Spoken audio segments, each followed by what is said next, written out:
Hello. Hi, this is Hi. Midori. How are you? Hello. Thank you so much for taking the time to do this. Sure. I just wanted to say a little bit about your book and who you are, and just so that if I have this interview on my blog, they'll know what's going on. So we're talking to, is it Ronald Schouten? Is that how you say your last name? Correct. Okay, awesome. And you are a author of Harvard Health Publications, Almost a Psychopath. Do I or does someone I know have a problem with manipulation and lack of empathy? Is that correct? That is correct. That's awesome. So I guess I just wanted to ask, what made you guys decide to write a book about this? Well, made us? Well, interesting question. We were asked to write a book about it. Okay. It's part of a series from Harvard Health Publications called The Almost Effect. And the website for that is www.thealmosteffect.com. The first book in the series was Almost Alcoholic. The book, I think the next one coming out is Almost Addicted. And basically the idea is a series of books looking at what we call subsyndromal conditions. Okay.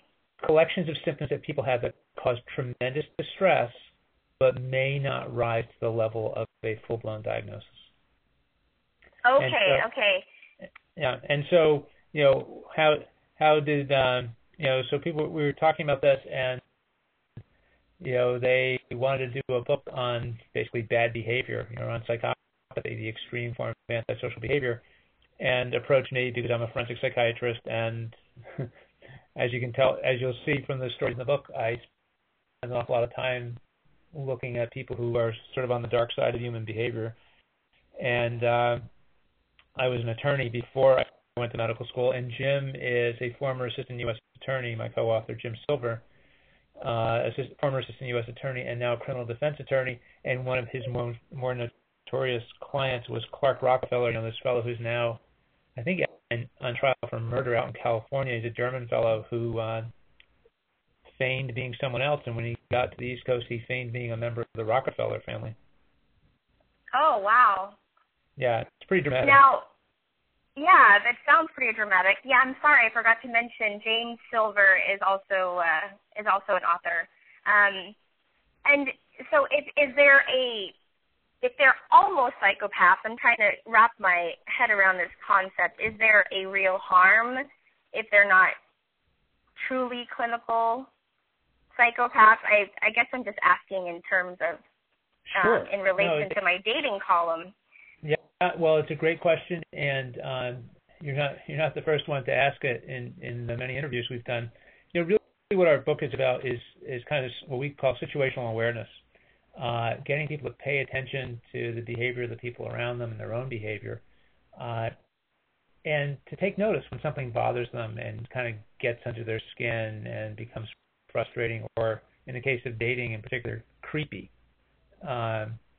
Yes. And there's some very specific things here. So again, what we're writing about is to sort of educate people, help them think about these behaviors and where to set some limits, where to draw some lines, and decide what to do about these things, these people in their lives or their own behavior itself. So so that's the global, mission of the book, really. But in terms of dating, awareness. What's the harm? Well, the harm is being deceived. The harm is being abused. The harm is being manipulated. The harm is being cheated on when you haven't agreed to see other people, right? And perhaps having something brought home that you don't really want to have to deal with. The harm is being controlled and abused emotionally and physically.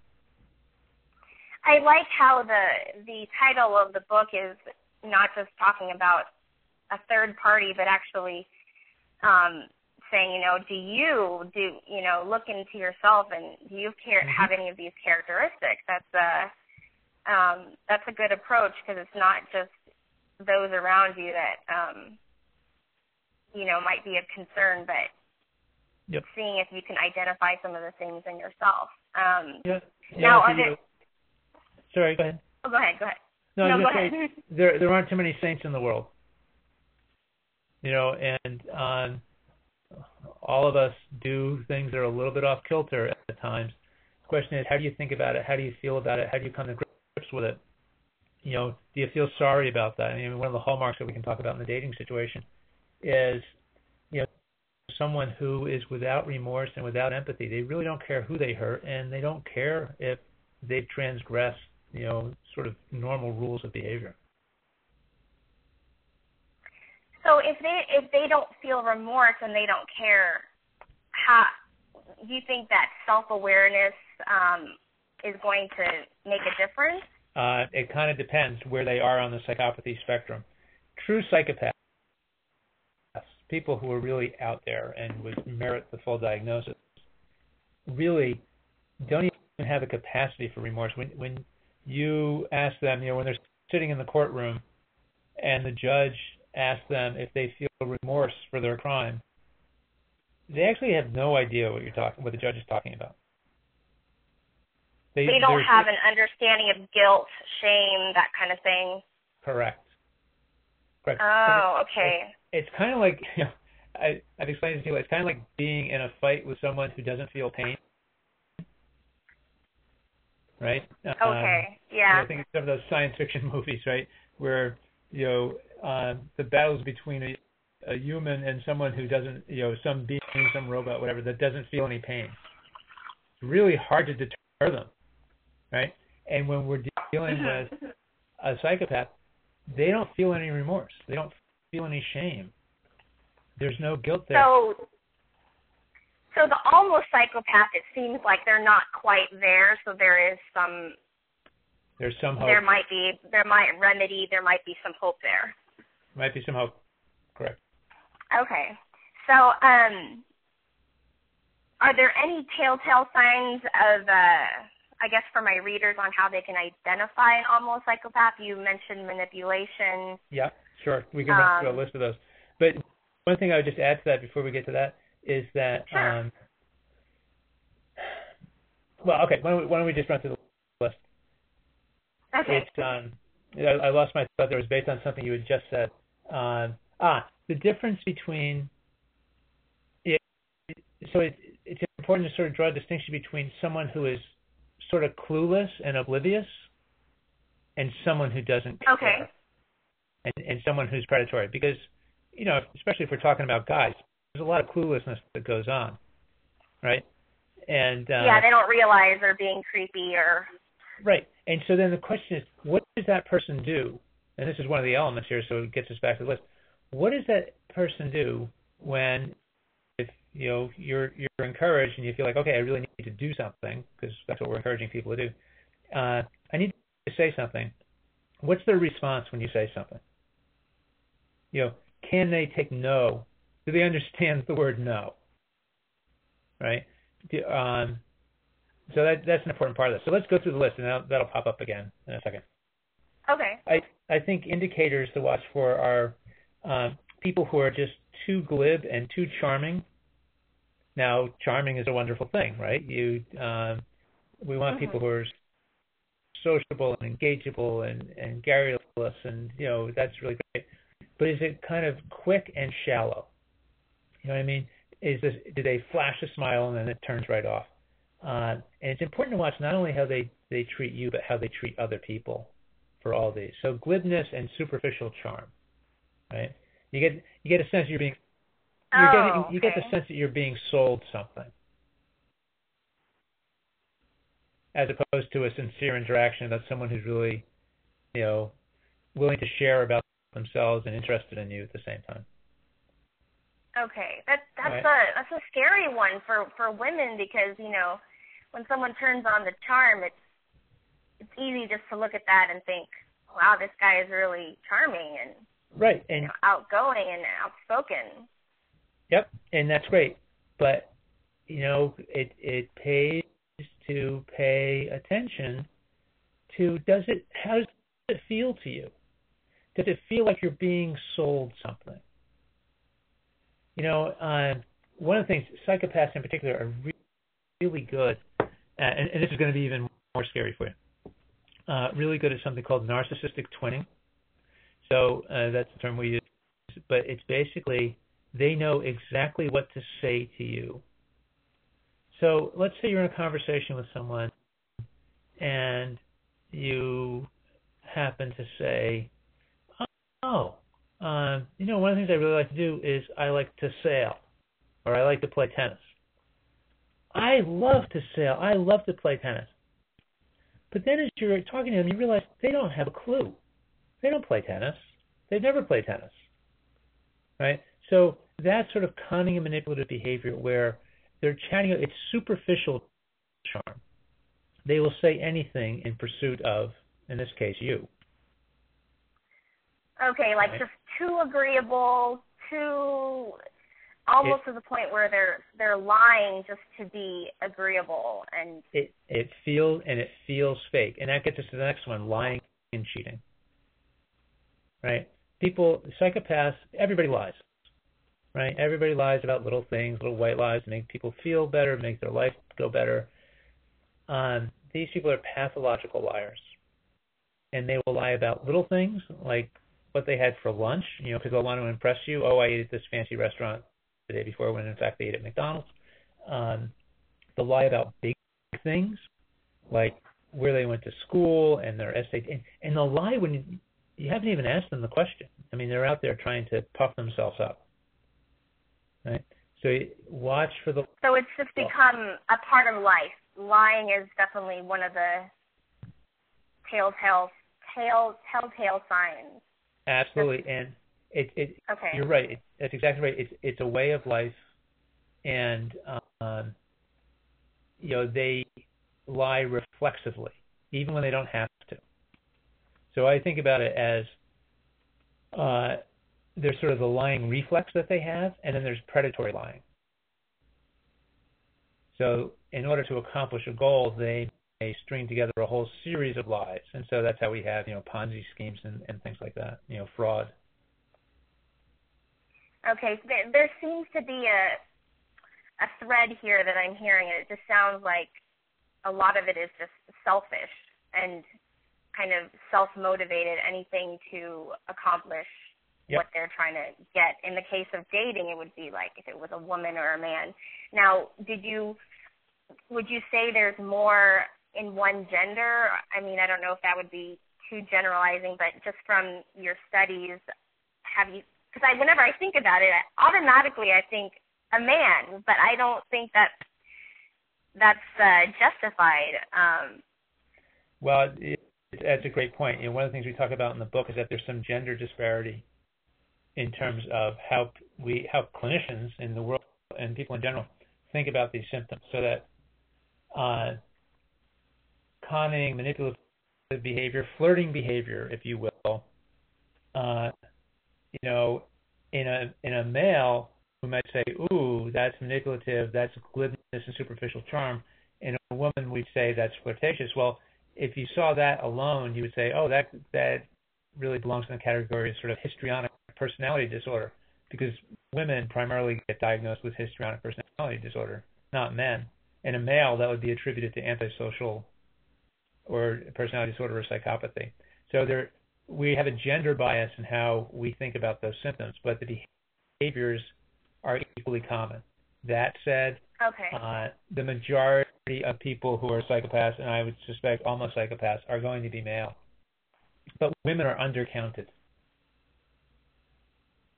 Okay. Now, I guess talking to my readers, I have male and female readers on my dating column. Now, would you say that if you find out that you're dating someone that is an almost psychopath, do you think that it should be a deal breaker, or are there times when you would say it'd be okay to continue seeing the person? I guess what they... Yeah, I would stage it a little bit in terms of, let's say you notice some of these behaviors that raise the question about whether you're dating an almost psychopath or a full-blown psychopath. if you're actually interested in this person, then like in any other relationship, it's important to address the issue.